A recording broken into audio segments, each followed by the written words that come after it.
మేము కూడా ప్రజెంటేషన్ ఇవ్వడానికి వాస్తవాలు వివరించడానికి సిద్ధంగా ఉన్నాము. మాకు కూడా ప్రజెంటేషన్కి అవకాశం ఇవ్వమని అడిగాము అధ్యక్ష. కానీ మాకు మీరు అవకాశం ఇవ్వకపోవడం ఇది దురదృష్టకరం. అధికార పక్షమైన ప్రతిపక్షమైన వాస్తవాలు ప్రజలకు తెలవాలంటే ఇద్దరు కూడా ప్రజెంటేషన్ ఇచ్చినప్పుడు వాస్తవాలు సభకు తెలుస్తాయి, సభ ద్వారా ప్రజలకు కూడా తెలిసే అవకాశం ఉంటుంది. కానీ మీరు ఈరోజు ఏకపక్షంగా ఇవ్వడం అనేటువంటిది ఇది చాలా బాధాకరం అధ్యక్ష. అయితే అట్లీస్ట్ మేము తీసుకున్నాము, పరిశీలించినాము. గతంలో శాసనసభలో జరిగిన ఆనవాయితీని మరియు శాసనసభ నిబంధనలను కులంకషంగా పరిశీలించి తగు నిర్ణయం తీసుకొని మీకు తెలియజేస్తామని కూడా చెప్పినాము. మీరు మళ్ళీ దాన్ని రిపీట్ చేస్తున్నారు. దయచేసి డిస్క్రిప్షన్ ఉంది sir. You are all powerful sir.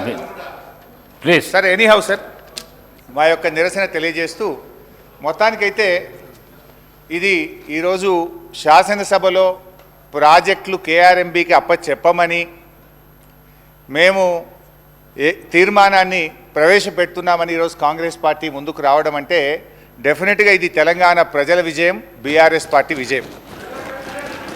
మేము రేపు నల్లగొండలో సభ పెట్టినాం గనక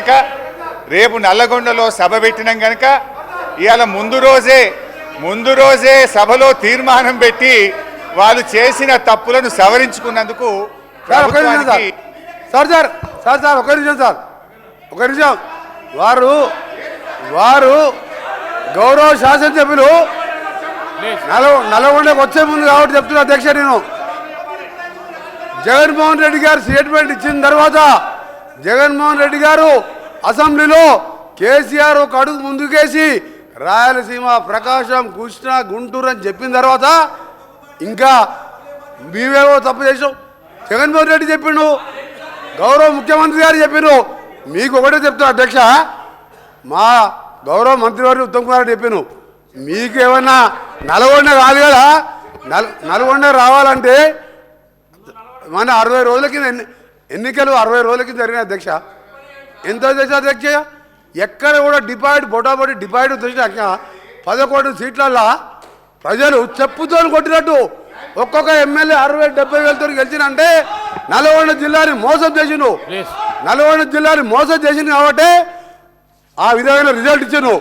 ఇవాళ అధ్యక్ష ఆ రోజు మా జిల్లాకు చెందిన మంత్రి ఉన్నట్టు దగ్గర 10 ఏళ్ళు ఇవాళ సభలో లేడంటే మొఖం లేక జగదీష్ రెడ్డి గారి గౌరవ శాసనసభ్యుడు మొఖంలో లేడు.